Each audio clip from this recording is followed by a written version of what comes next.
मंगला गौरी व्रत कथा। सर्व मंगल मांगल्य शिवे सर्वार्थ साधिके शरण त्रयंबके गौरी नारायणी नमोस्तुते। ओम श्री उमा महेश्वराय नमः। आप सभी को सावन मास के पहले मंगला गौरी व्रत की हार्दिक शुभकामनाएं। आज सावन मास का मंगलवार है और सावन मास के प्रत्येक मंगलवार को मां मंगला गौरी का व्रत रखा जाता है। आज के दिन मंगला गौरी व्रत की कथा को सुनने से पति को लंबी आयु और संतान प्राप्ति होती है। इस व्रत को करने से माता पार्वती सदा सौभाग्यवती रहने का आशीर्वाद प्रदान करती है। तो आइए बड़ी ही श्रद्धा और भक्ति के साथ मां मंगला गौरी की बड़ी ही दुर्लभ कथा को सुनते हैं। एक गांव में एक बुढ़िया माई रहती थी। बुढ़िया माई का एक बेटा था जिसका नाम भोला था। उसकी एक सुंदर पत्नी थी जिसका नाम रूपा था। भोला अपनी माँ का बहुत ख्याल रखता था। बहू बहुत सीधी साधी थी, लेकिन बुढ़िया माई दिन रात बहू से झगड़ा करती थी। एक दिन बुढ़िया माई ने घर आकर बताया, बहू सुन, मैं शिवजी के मंदिर से आ रही हूँ। वहाँ सब बातें कर रहे थे कि यदि सावन मास के सोमवार का व्रत करके अगले दिन मंगलवार को मंगला गौरी व्रत किया जाए तो भोले बाबा और माता पार्वती की कृपा से तुझे बेटा हो सकता है। तब रूपा ने कहा, लेकिन माँ जी, मैं तो केवल सोमवार का व्रत करती हूँ। ठीक है, अब आप कह रही हैं तो इस बार मैं दोनों व्रत करूंगी। बुढ़िया माई केवल उसे परेशान और भूखा रखने के लिए यह सब कह रही थी। उसने आगे कहा, अरे ऐसे व्रत नहीं करना है। दोनों दिन कुएं से 7 घड़ा पानी लाकर शिवलिंग पर चढ़ाना है। रूपा यह सुनकर परेशान हो गई और उसने कहा, माँ जी, मैंने तो यह सब करते किसी को नहीं देखा है। यह सुनकर बुढ़िया माई को क्रोध आ गया। उसने कहा, मैं क्या झूठ बोल रही हूँ। यह केवल संतान प्राप्ति का उपाय है जो तुझे करना ही पड़ेगा। यह सुनकर रूपा चुप हो जाती है। कुछ दिन बाद सावन का महीना शुरू होता है। रूपा ने पहले सोमवार को सुबह पूजा पाठ शुरू कर दिया और 7 घड़े पानी कुएं से भरकर शिवजी पर चढ़ा दिया। कुआं मंदिर से काफी दूर था, इसलिए उसे काफी समय लग गया। यह सब करने में शाम हो गई। जब रूपा वापस आई तो देखा भोला बहुत गुस्से में घर के बाहर बैठा है। रूपा के पूछने पर उसने गुस्से में कहां चली गई थी, इतनी देर लगती है जल चढ़ाने में। घर में मेरी माँ भूखी बैठी है और तू घूम घूम कर पूरा गांव देख रही है। यह कहकर भोला ने उसे मारा। रूपा मार खाकर बिना कुछ खाए सो गई। अगले दिन उसकी सास ने कहा, बहू, आज फिर से तुझे जल चढ़ाना है। यह सुनकर रूपा ने कहा, माँ जी, कल से मैंने कुछ नहीं खाया है और इनकी मार से मेरा पूरा शरीर दुख रहा है। आज मैं कलश कैसे उठा पाऊंगी। यह सुनकर बुढ़िया ने कहा कि कुछ भी कर, लेकिन यह तो तुझे करना ही पड़ेगा। रूपा पूजा करने के लिए मंदिर में चली गई और पूजा करने के बाद वह कुएं पर आई। बड़ी मुश्किल से उसने पहला कलश भरा और चल दी, लेकिन कुछ दूर चलने पर वह गिर पड़ी और उसका मटका भी टूट गया। रूपा एक पेड़ के नीचे बैठकर रोने लगी। तभी वहां एक साध्वी आई और उसने कहा, बेटी, क्यों रो रही हो। तो रूपा ने रोते हुए सारी बात बता दी। उसकी बात को सुनकर साध्वी ने कहा, बेटी, तू एक काम कर, एक लोटा जल ले और उसमें से 7 बार थोड़ा थोड़ा जल शिवजी पर चढ़ा देना और घर जाकर अपनी सास से कहना, मैंने जल चढ़ा दिया है। रूपा ने कहा, लेकिन यह तो झूठ होगा और मेरा मटका भी टूट गया है। तब साध्वी ने कहा, यह ले लोटा, इसमें जल भर कर चढ़ा दे और इसे घर ले जाना, लेकिन छिपा कर रख देना। रूपा ने बिल्कुल ऐसा ही किया। दोपहर को वह घर पहुंच गई। बुढ़िया माई के पूछने पर उसने वही बता दिया जो उस साध्वी ने बताया था।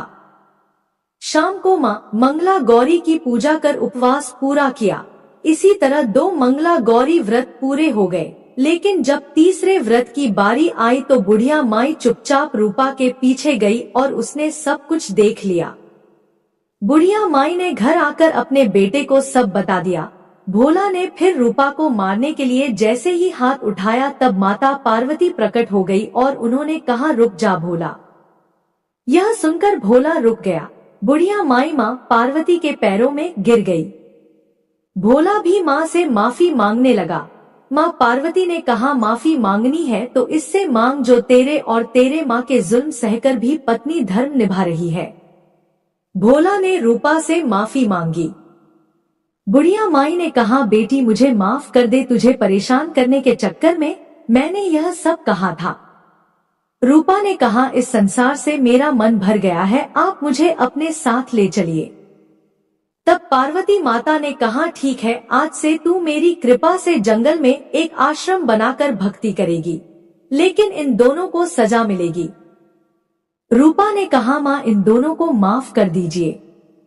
यह सुनकर माँ पार्वती ने कहा, आज तुम्हारी बहू के कारण तुम्हें जीवन दान मिला है, जाओ इस लोटे को रख लो, तुम्हारे परिवार में कभी भी अन्न धन की कमी नहीं होगी।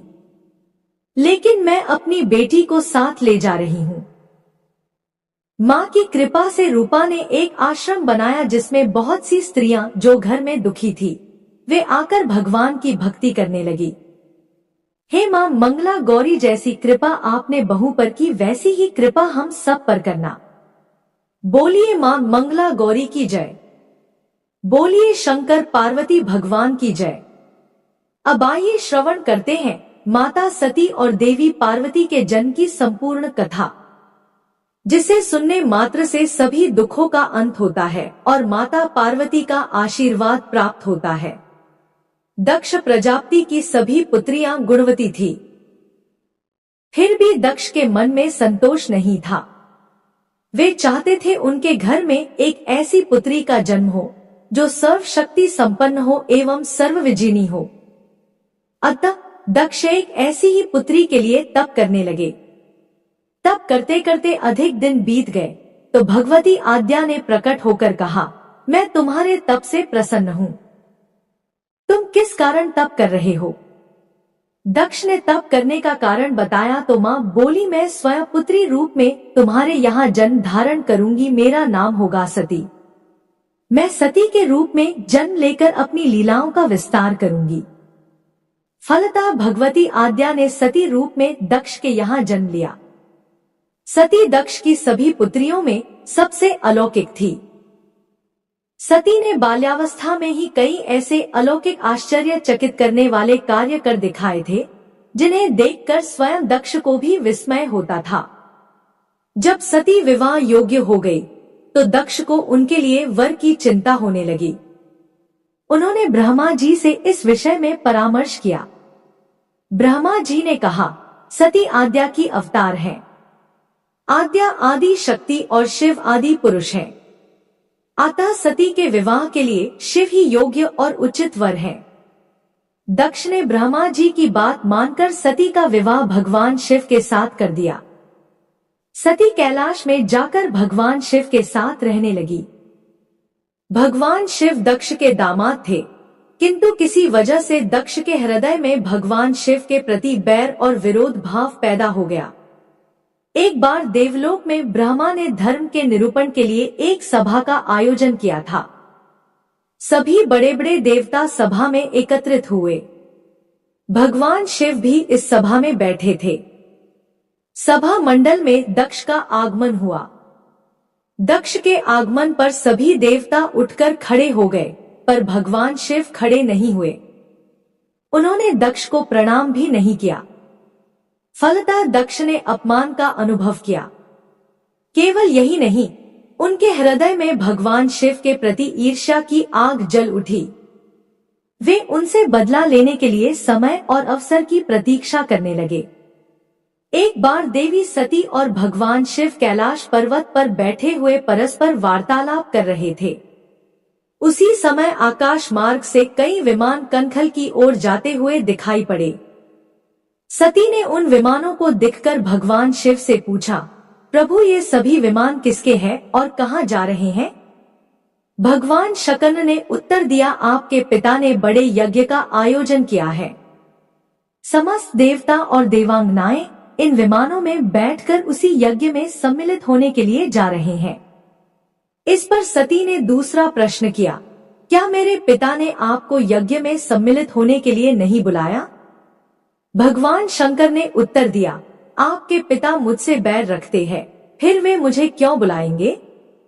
देवी सती मन ही मन सोचने लगी, फिर बोली, यज्ञ के इस अवसर पर अवश्य मेरी सभी बहनें आएंगी। उनसे मिले हुए बहुत दिन हो गए हैं। यदि आपकी अनुमति हो तो मैं भी अपने पिता के घर जाना चाहती हूँ। यज्ञ में सम्मिलित हो लूंगी और बहनों से भी मिलने का सुअवसर मिलेगा। भगवान शिव ने उत्तर दिया, इस समय वहां आपका जाना उचित नहीं होगा।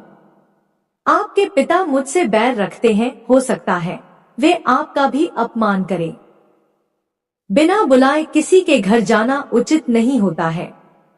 इस पर देवी सती ने प्रश्न किया, ऐसा क्यों? भगवान शिव ने उत्तर दिया, विवाहिता लड़की को बिना बुलाए पिता के घर नहीं जाना चाहिए, क्योंकि विवाह हो जाने पर लड़की अपने पति की हो जाती है।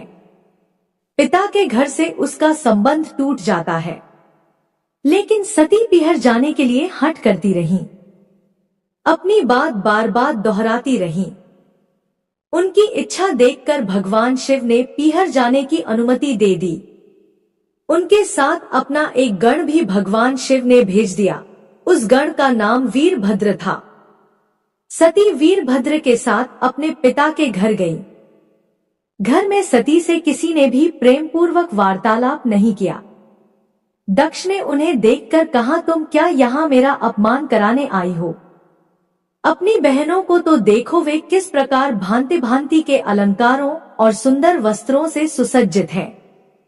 तुम्हारे शरीर पर मात्र बाघांबर है।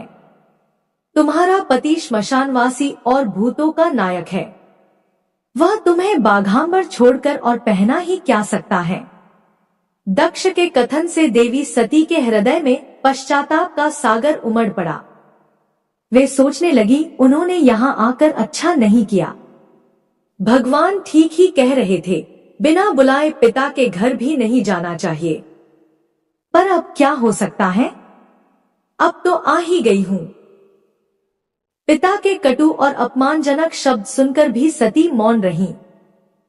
वे उस यज्ञ मंडल में गईं, जहां सभी देवता और शिमुनि बैठे थे तथा यज्ञकुंड में धू धू करती जलती हुई अग्नि में आहुतियां डाली जा रही थी। देवी सती ने यज्ञ मंडप में सभी देवताओं के तो भाग देखे, किंतु भगवान शिव का भाग नहीं देखा।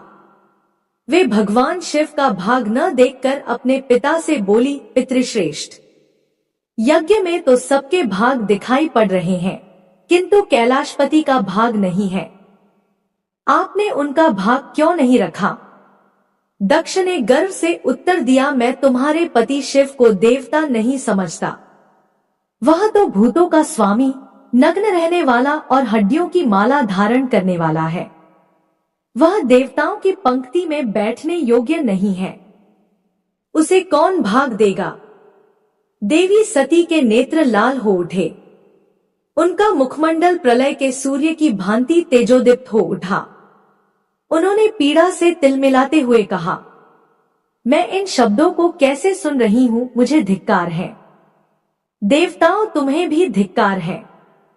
तुम भी उन कैलाशपति के लिए इन शब्दों को कैसे सुन रहे हो, जो मंगल के प्रतीक हैं और जो क्षण मात्र में संपूर्ण सृष्टि को नष्ट करने की शक्ति रखते हैं। वे मेरे स्वामी हैं। नारी के लिए उसका पति ही स्वर्ग होता है। जो नारी अपने पति के लिए अपमानजनक शब्दों को सुनती है, उसे नरक में जाना पड़ता है। पृथ्वी सुनो, आकाश सुनो और देवताओं, तुम भी सुनो। मेरे पिता ने मेरे स्वामी का अपमान किया है। मैं अब एक क्षण भी जीवित रहना नहीं चाहती। सती अपने कथन को समाप्त करती हुई यज्ञ के कुंड में कूद पड़ी। जलती हुई आहुतियों के साथ उनका शरीर भी जलने लगा। यज्ञ मंडप में खलबली पैदा हो गई। हाहाकार मच गया। देवता उठकर खड़े हो गए। वीरभद्र क्रोध से कांप उठे। वे उछल उछलकर यज्ञ का विध्वंस करने लगे।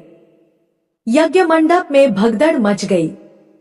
देवता और शिमुनि भाग खड़े हुए। वीरभद्र ने देखते ही देखते दक्ष का मस्तक काटकर फेंक दिया। समाचार भगवान शिव के कानों में भी पड़ा। वे प्रचंड आंधी की भांति कनखल जा पहुंचे। सती के जले हुए शरीर को देखकर भगवान शिव अपने आप को भूल गए। सती के प्रेम और उनकी भक्ति ने भगवान शंकर के मन को व्याकुल कर दिया। उन शंकर के मन को व्याकुल कर दिया जिन्होंने काम पर भी विजय प्राप्त की थी और जो सारी सृष्टि को नष्ट करने की क्षमता रखते थे। वे सती के प्रेम में खो गए, बेसुध हो गए।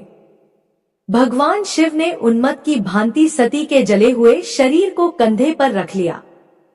वे सभी दिशाओं में भ्रमण करने लगे। शिव और सती के इस अलौकिक प्रेम को देखकर पृथ्वी रुक गई, हवा रुक गई, जल का प्रवाह ठहर गया और रुक गईं देवताओं की सांसें।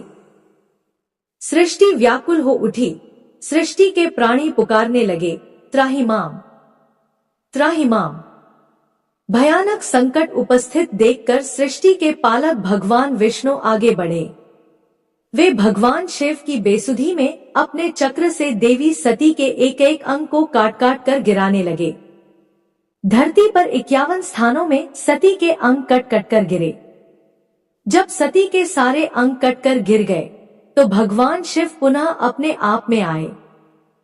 जब वे अपने आप में आए तो पुनः सृष्टि के सारे कार्य चलने लगे। धरती पर जिन 51 स्थानों में देवी सती के अंग कट कट कर गिरे थे, वे ही स्थान आज शक्तिपीठ माने जाते हैं। आज भी उन स्थानों में देवी सती का पूजन होता है, उपासना होती है। धन्य था भगवान शिव और देवी सती का प्रेम। शिव और सती के प्रेम ने उन्हें अमर और वंदनीय बना दिया। बाद में सती के विरह में शंकर जी की दयनीय दशा हो गई। वे हर पल सती का ही ध्यान करते रहते और उन्हीं की चर्चा में व्यस्त रहते। उधर देवी सती ने भी शरीर का त्याग करते समय संकल्प किया था कि मैं राजा हिमालय के यहाँ जन्म लेकर शंकर जी की अर्धांगिनी बनूं। अब जगदम्बा का संकल्प व्यर्थ कैसे हो सकता था। वे उचित समय पर राजा हिमालय की पत्नी मेनका के गर्भ में प्रविष्ट होकर उनकी कोख में से प्रकट हुई। पर्वतराज की पुत्री होने के कारण वे पार्वती कहलाईं। जब पार्वती बड़ी होकर सयानी हुई तो उनके माता पिता को अच्छा वर तलाश करने की चिंता सताने लगी। एक दिन अचानक देवर्षि नारद राजा हिमालय के महल में आ पहुंचे और पार्वती को देखकर कहने लगे कि इसका विवाह शंकर जी के साथ होना चाहिए और वे ही सभी दृष्टि से इसके योग्य हैं। पार्वती के माता पिता के आनंद का यह जानकर ठिकाना न रहा कि साक्षात जगन्माता सती ही उनके यहाँ प्रकट हुई है। वे मन ही मन भाग्य को सराहने लगे। एक दिन अचानक भगवान शंकर सती के विरह में घूमते घूमते उसी प्रदेश में जा पहुंचे और पास ही के स्थान गंगावतरण में तपस्या करने लगे। जब हिमालय को इसकी जानकारी मिली तो वे पार्वती को लेकर शिवजी के पास गए। वहां राजा ने शिवजी से विनम्रता पूर्वक अपनी पुत्री को सेवा में ग्रहण करने की प्रार्थना की। शिवजी ने पहले तो आनाकानी की, किंतु पार्वती की भक्ति देखकर वे उनका आग्रह न टाल न सके। शिवजी से अनुमति मिलने के बाद तो पार्वती प्रतिदिन अपनी सखियों को साथ लेकर उनकी सेवा करने लगी।